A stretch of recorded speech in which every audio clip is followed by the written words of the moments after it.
In 2005, Plant City, Florida was characterized by its quaint charm and burgeoning revitalization. Its historic downtown, a collection of old and tired brick buildings, was the focus of a coordinated revival effort. The vision was clear: to breathe new life into vacant storefronts, transforming them into inviting antique shops, cozy cafes, and local boutiques. At the time, the city was home to approximately 32,000 residents, a population size that contributed to its intimate, small-town atmosphere. Socially, Plant City was rooted in traditional Southern values. There was a palpable sense of community, often characterized by neighborly warmth and a slower, more deliberate pace of life. However, beneath the veneer of tranquility and renewal, a dark undercurrent was about to surface, leaving a stain on the city that would permeate it for decades. In July of 2005, Plant City was rocked by the devastating discovery of a young girl found in squalid conditions, utterly neglected and covered in her own filth. An investigator for the Florida Department of Children and Families said the young girl's condition was the worst case of neglect she'd ever seen. The news not only ripped through the city, but it sent shockwaves across the nation, with the biggest question on everyone's mind being, how could this happen? I'm Brooke. Thanks for tuning into Armchair Investigator. Today, we'll be discussing the story of Danielle Crockett, a young girl who spent the first 7 years of her life shut away in a dark room, never knowing love, care, a tender touch, or receiving any type of education.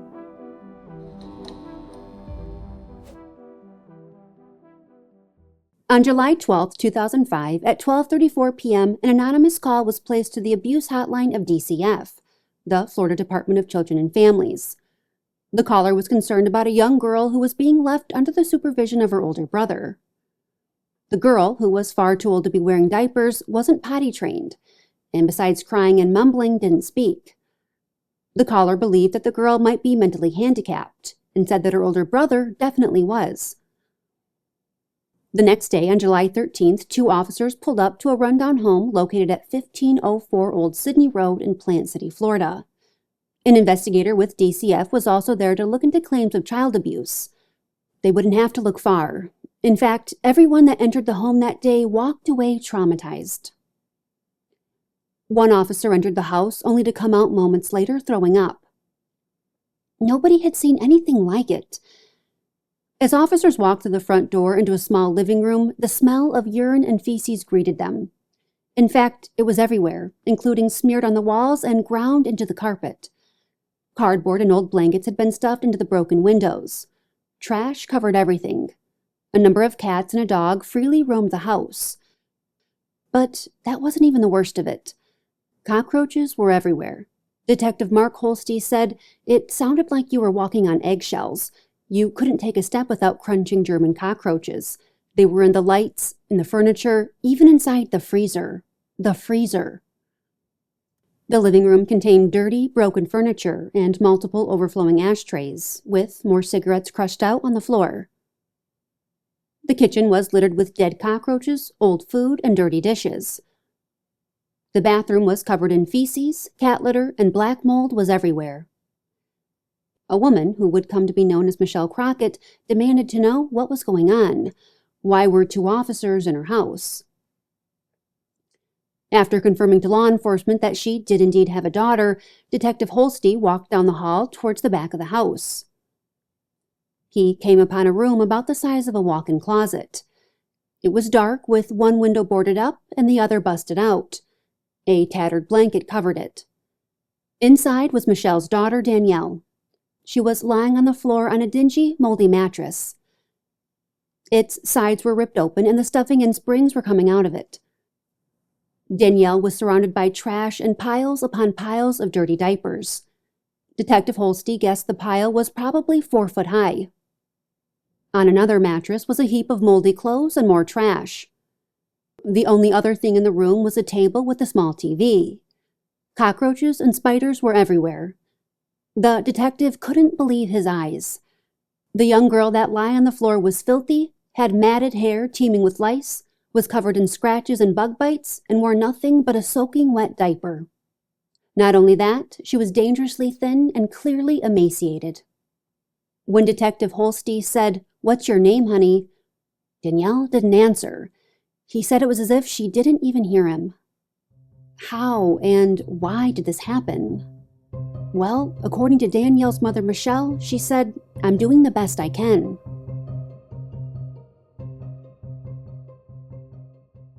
Danielle was immediately removed from the home and taken to Tampa General Hospital, where she would spend the next 6 weeks in the pediatric intensive care unit.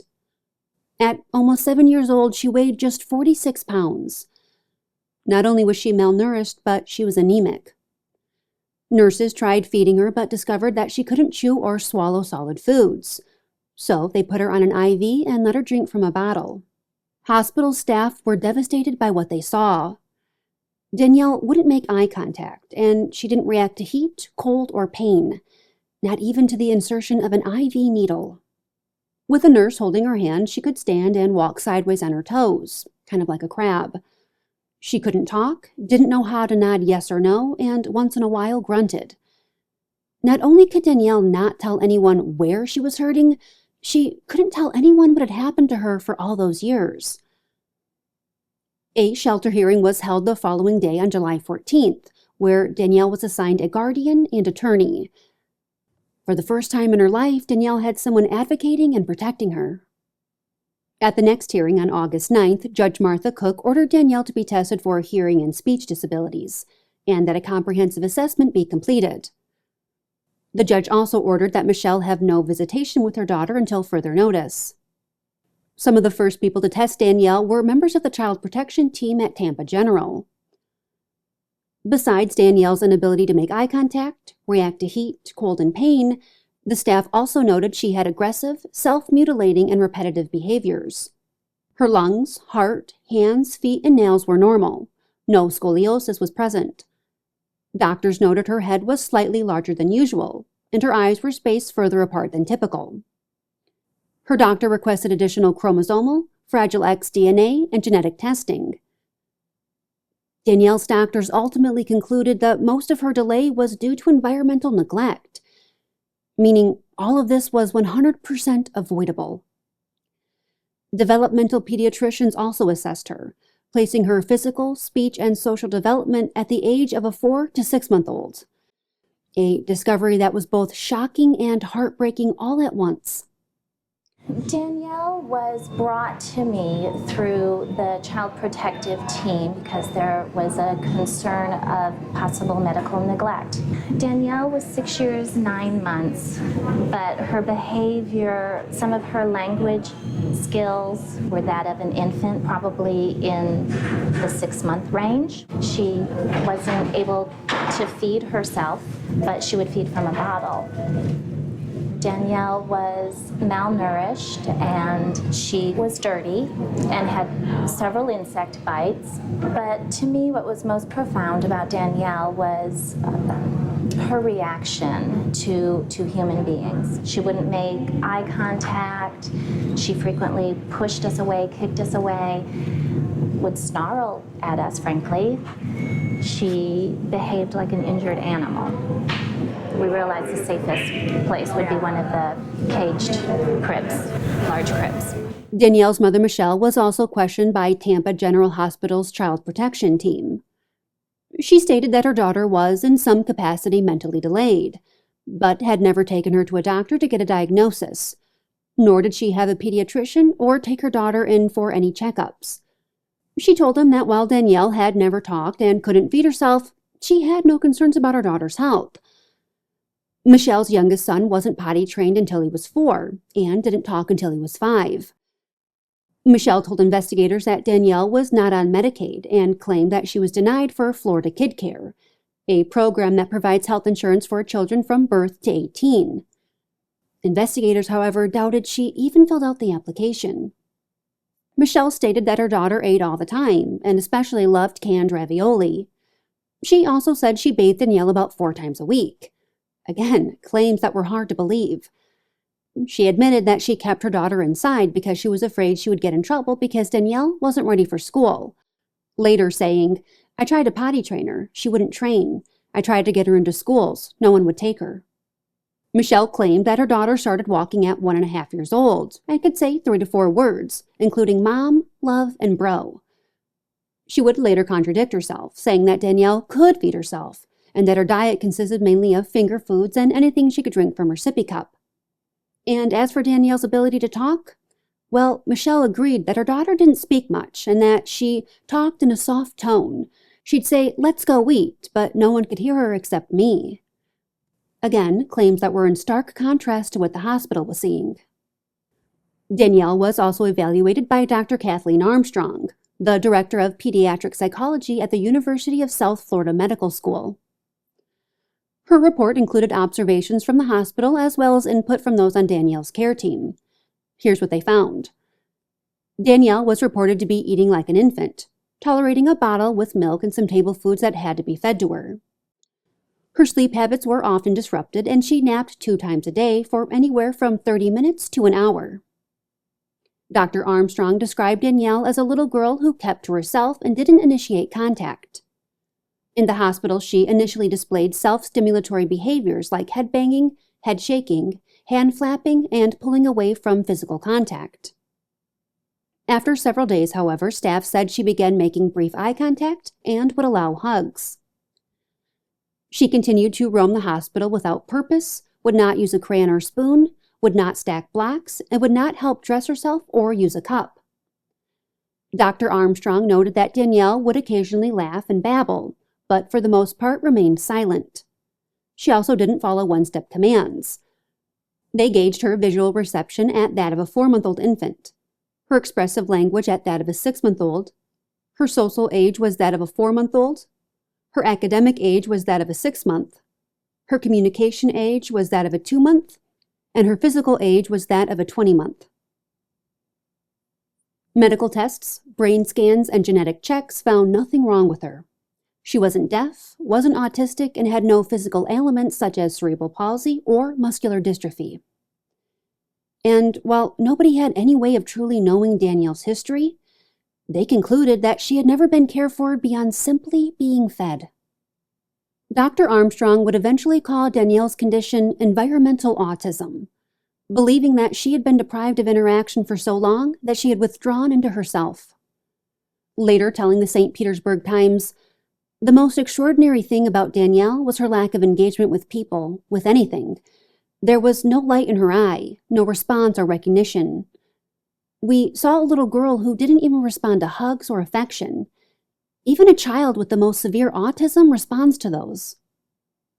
She went on to explain the crucial developmental period of a young child's brain, explaining that in the first 5 years of life, 85% of the brain is developed. Danielle never got the chance to build relationships, learn how to develop language, or communicate.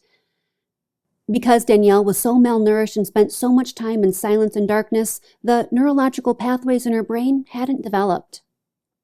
On September 27, 2005, a petition was filed to expedite the termination of Michelle's parental rights. A trial date was set for February of 2006, to allow Michelle time to be assessed by a therapist and undergo psychological evaluation. Danielle's IQ came back at below 50, indicating severe mental retardation. Michelle's was 77, putting her at borderline range of intellectual ability. After spending 6 weeks at Tampa General, Judge Cook ordered that Danielle be placed in foster care. Danielle was placed in a group home in Land O'Lakes. Then, in October of 2005, 3 months after being removed from her mother's care, she started school at Sanders Elementary. Danielle's teacher at the time, Kevin O'Keefe, said, "At first she was almost constantly very agitated, always moving. She was in constant motion. She did have some severe emotional outbursts. The first time we saw one, we thought there was something terribly wrong with her, or that something had happened, so we called the foster mother. And she just said no, that's how she handles her emotions. She really wanted to eat. That was one of the first things I noticed about her. Anything she could put her hands on. We had to be very watchful because whatever was around her, she would put in her mouth. She ate with her hands and would just grab food and push it all into her mouth." In November of 2006, the decision was made to try and find Danielle a permanent home, believing that she needed more than what a group home could offer.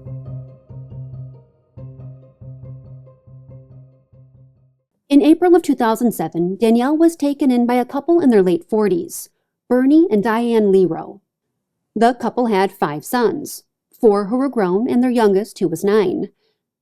They had always wanted a little girl and believed they were up to the challenge of caring for Danielle. It was an adjustment for everyone.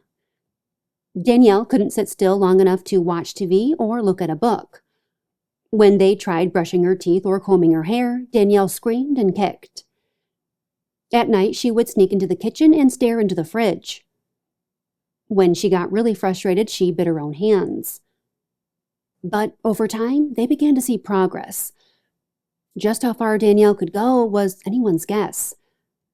The Lerows weaned her off of her antipsychotic medication.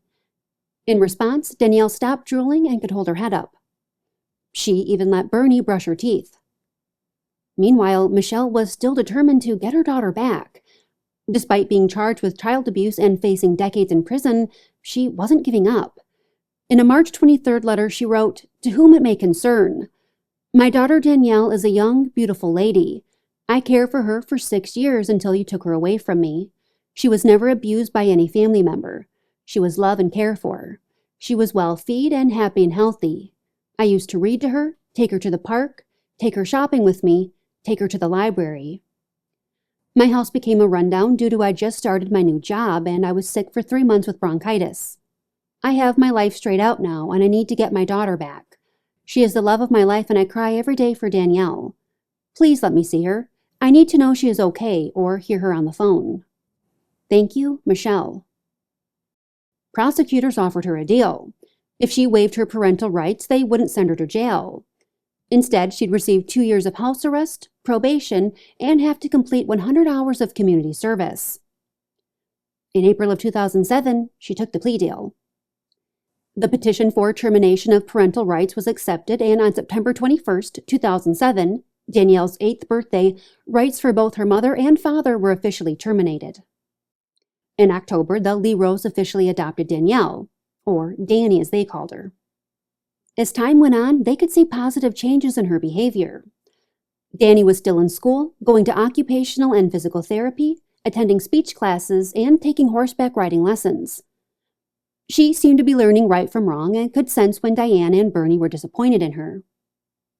After a year with the Lerows, she was out of diapers and was learning to use the bathroom alone. Despite working with the speech therapist 5 days a week, Danny was never able to learn how to talk. She did, however, learn to listen and could even understand simple commands. For instance, she pulled at her pants to let others know she needed to use the bathroom, and she would tap on something to signal she wanted more. She could even use a spoon to eat applesauce. Not only that, she had fewer temper tantrums and could sit still at a table for 5-minute stretches, something that seemed impossible just a year prior. In 2008, the Lerows moved to Tennessee, where they bought a farm and began to take in other foster kids. At some point, though, it became too much. Diane and Bernie divorced in 2015, and 2 years later, in 2017, Bernie made the difficult decision to place Danielle in a group home. Bernie said he just couldn't do it by himself anymore. I finally had to admit, God, this is a little too much for me. She is doing excellent. She's doing better than I ever expected. Because the problem that I had was I did have her like 24/7, but I had other things to do, and I couldn't really focus on a lot of things. Where here, they have, let's say, 3 people on the staff, they can always watch her. She's with her own peers, which is great, and also the folks that work here, most of them are women. My best hope for Danny in the future is that she'll be happy and that she'll live a long life. You know, I mean, she's my baby, and that's the biggest thing. So, how did things get so bad? And what do we know about her birth mother? Well, we know that Michelle Crockett was born in Syracuse, New York, and graduated from high school there. At some point, she, her mother, and her 2 sisters moved to Florida. She claimed to have attended the University of Tampa for 3 years in the late 70s, but no proof of her enrollment has ever been found. She also claims to have received her associate's degree in the law field. She said that in 1976 she met a man named Bernie at a bar, not to be confused with Danielle's adoptive father, Bernie Lero. The two got married and moved to Las Vegas, where Bernie worked as a taxi driver. They had 2 sons. Her youngest was delayed. In school, they placed him in special ed. Michelle's oldest son was of average intelligence, though he didn't finish high school. Instead, he and Michelle both worked part-time jobs here and there and received Social Security. In the mid-90s, it looks like her life began to unravel as her husband Bernie, a Vietnam War veteran, got sick. She said it was the result of Agent Orange. When he died in August of 1997, Michelle filed for bankruptcy. 6 months later, she was pregnant. A one-night stand with the man she met at the casino resulted in Danielle. On September 21, 1998, Michelle gave birth to her daughter in a Las Vegas hospital. The baby was healthy and weighed 7 pounds 6 ounces. Her APGAR score measured her at a 9, an almost perfect score. At the time, Michelle's oldest son was 16 and her youngest son was 13. Then when Danielle was 18 months old, Michelle's home burned down. Not knowing what else to do, she loaded her 3 kids and herself onto a Greyhound bus headed to Florida. The 4 moved into an apartment in Brandon, and Michelle got hired as a cashier at Publix.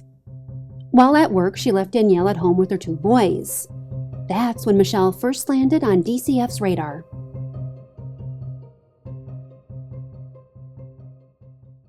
In February of 2002, an anonymous call was made to the abuse hotline of the Florida Department of Children and Families, with the caller saying, "The mother does not clean the living area and the home is filthy. The rug is dirty. There are clothes everywhere. There are feces on the child's seat in the home and the counter is covered with trash and clutter. The child is never seen dressed. She is always in a diaper or naked." The caller also reported that the children were left unattended for days. After that call, DCF assigned the case to Child Protective Investigations, with the victims being Michelle's youngest son, who was 16, and Danielle, who was 3.5 at the time. On CPI's initial visit, both minors were home alone. Michelle's son told investigators that his mom was at work and would be home later. When investigators were finally able to get a hold of Michelle, she claimed that Danielle didn't like wearing clothes, but that she forced her to when she took her outside, which Michelle said she attempted to do at least once a week. She told investigators that both her sons attended a nearby adult school and insisted that she didn't leave for work until one of them was home to watch Danielle. She admitted that her daughter had no pediatrician, but insisted that her shots were up to date, despite not being able to provide any records. About 2 weeks later, CPI performed a follow-up visit. The home was noted to be in worse condition and smelled of cigarettes. 2 days after that, on a third visit, the home was said to have been cleaned and the clothes were picked up. Ultimately, Michelle was warned about excessive smoking around her kids and was offered free daycare and after-school services, which Michelle declined. The risk to the children was assessed as low, and the case was closed. Then, 9 months later, in November, another call was made to DCF. It was someone who knew Michelle from the local Moose Lodge. The caller said that Michelle was always playing bingo there with her new boyfriend, and that the 4-year-old was still in a diaper, drinking from a bottle, and was never seen outside. The caller claimed that the mother frequently left the younger son and Danielle at home, while she worked and spent her nights with her new paramour in his home. The caller said that Michelle wasn't fit to be a mother. The next day, DCF sent an investigator to Michelle's apartment. According to that report, Danielle had no marks or bruises and was asleep under the covers. The 2 sons claimed there was always a babysitter. And Michelle admitted that she did leave the children home alone once a week, but that she was about to break up with her boyfriend. She explained that Danielle slept in a diaper at night because she still had accidents. She also said that her daughter took a bottle at night because she would throw a fit without it. She admitted that Danielle still had no pediatrician, but that she would take her to a hospital if she ever got sick. The investigator noted that the kitchen stove was covered in food and pointed out to Michelle that it would end up attracting bugs. Other witnesses at the apartment complex told investigators that they didn't believe Michelle was a fit mother, saying that both her minor children lacked supervision and that Danielle was always naked or in a diaper. The report listed the maltreatment type as neglect, along with marking inadequate supervisory care present and inadequate clothing. Again, the risk was assessed as low due to the children being visible to the apartment community. A few months after that second call to DCF was made, Michelle and her children moved in with her boyfriend in Plant City.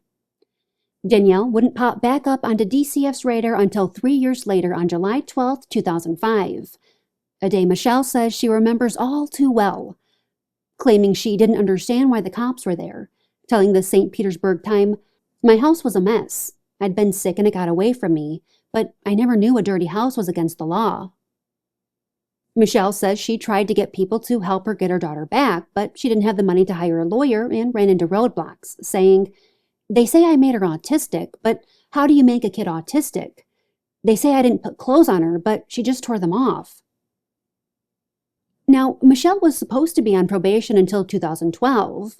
However, in October of 2009, after serving 10 months of house arrest, a judge granted Michelle's motion to terminate her probation at the halfway mark, since she had fulfilled her legal obligations.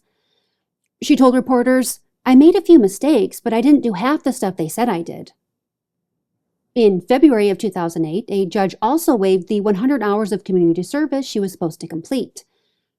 Michelle says she tripped over a box at Walmart and got in a car accident, leaving her unable to work. In total, Michelle spent 1 night in jail and 10 months on house arrest. In March of 2020, at the age of 62, Michelle passed away. And let's just say, people never forget. Her obituary tribute wall is filled with messages from people who are justifiably still angry at what she did. The St. Petersburg Times wrote a wonderful series on Danielle, and I highly recommend checking it out if you're looking for more information. You know, we've covered feral children a few times on this channel now. There was Genie Wiley in the 70s, Victoria Barr in the 90s, and now Danielle Crockett in 2005. It's truly unimaginable how in the 21st century this is still happening, how innocent children are able to slip through the cracks and remain hidden away. We'll never truly know what her mother was thinking all these years. One thing is clear, though. She continued to justify her actions and downplay the situation until the very end.